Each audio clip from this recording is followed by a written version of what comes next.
Les rencontres citoyennes des jeunes ont posé leurs valises ce 30 octobre à Kinkala, chef-lieu du département du Poul, réunissant la jeunesse de la ville et celle des villages environs. Ce dans le cadre du lancement de la campagne de communication Notre Voix, Notre Futur, initiée par la délégation de l'Union européenne. Le but de ces échanges, briser les préjugés autour de la pratique d'agriculture en milieu juvénile, thème référentiel de ce jour. Aujourd'hui, intéresser les jeunes à l'agriculture va aussi conduire à une certaine professionnalisation de l'agriculture. Parce qu'il y a aussi ce problème-là. Si les jeunes ne veulent pas aller vers l'agriculture parce qu'on n'a pas encore trop professionnalisé. Donc les jeunes s'intéressant à l'agriculture, cela va forcément accroître les rendements agricoles, améliorer aussi notre économie. Aujourd'hui, il faut que les jeunes s'engagent dans l'agriculture parce que c'est un métier, c'est un domaine qu'on peut faire. On peut faire des carrières dans l'agriculture, mais au-delà aussi notre sécurité alimentaire et notre indépendance aussi par-dessus tout. Donner la voix aux jeunes, mais surtout savoir les écouter pour dénicher les solutions est l'exercice auquel s'est assignée l'Union européenne en République du Congo. Stimuler l'esprit créatif en suscitant des vocations et passions, les panels de ces échanges ont porté sur le thème « Paysans et fiers de l'être » quand les jeunes s'engagent dans l'agriculture durable et innovatrice.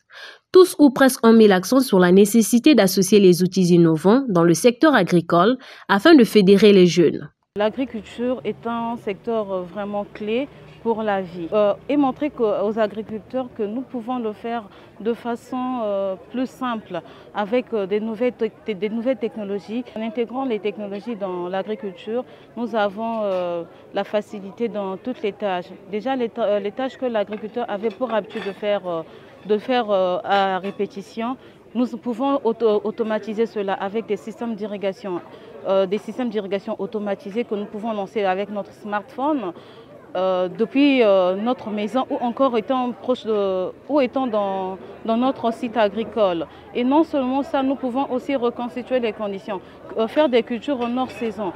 Déjà avec notre projet AgriTech qui est une serre intelligente que nous avons implantée à l'enceinte de l'Eurostom, nous reconstituons les conditions de culture de chaque plante. Introduire les outils numériques au sein de l'agriculture, vient aussi en quelque sorte soulager la pénibilité.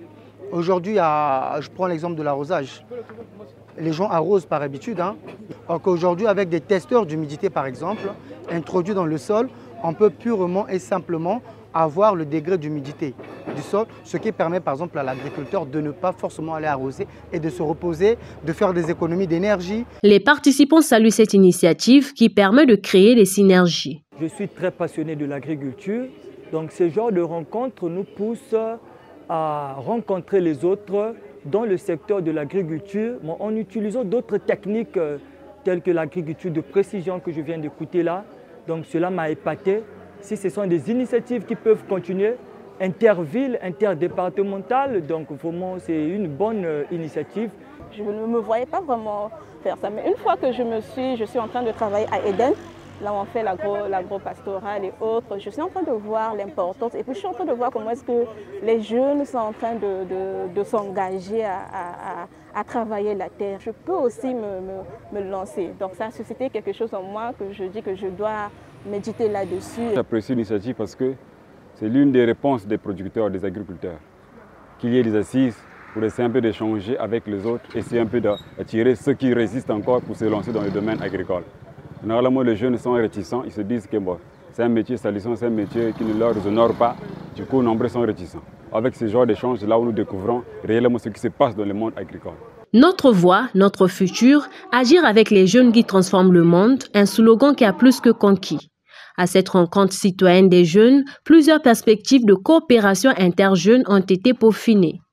Aussi, l'importance de la jeunesse pour l'Union européenne et l'ambassade de France au Congo, le rôle des jeunes dans le développement des communautés, comment mettre ces compétences au service de la communauté, encourager l'engagement des jeunes dans l'agriculture sans omettre la modernisation et l'innovation dans l'agriculture, ainsi que les challenges rencontrés en fait également l'objet d'échanges. J'étais vraiment impressionné, je dois avouer. On a eu 6 panélistes aujourd'hui qui ont partagé un peu leurs expériences. Et c'est incroyable de voir, avec un tout petit accompagnement, on arrive à faire beaucoup de choses. C'est vraiment, je pense que ça mérite beaucoup d'attention parce que ça peut servir d'exemple pour d'autres qui peut-être on a plus peur de se lancer, mais ces exemples montrent que quand on s'engage, quand on a une bonne idée, il y a la possibilité de réussir. Avec fierté que nous sommes partenaires de ces rencontres. C'est déjà le 4e opus de ces rencontres de la jeunesse citoyenne. Aujourd'hui, sur cette thématique de l'agriculture durable dans un département particulièrement agricole.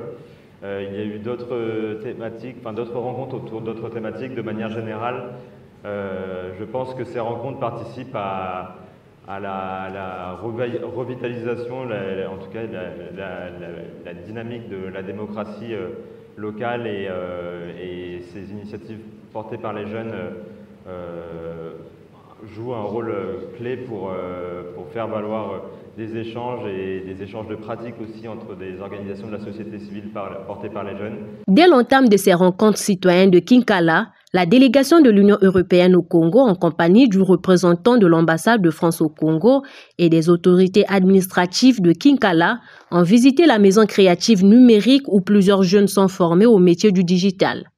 Une organisation non gouvernementale créée en 2018, fruit de l'association Kabou, avec l'appui de cette institution européenne.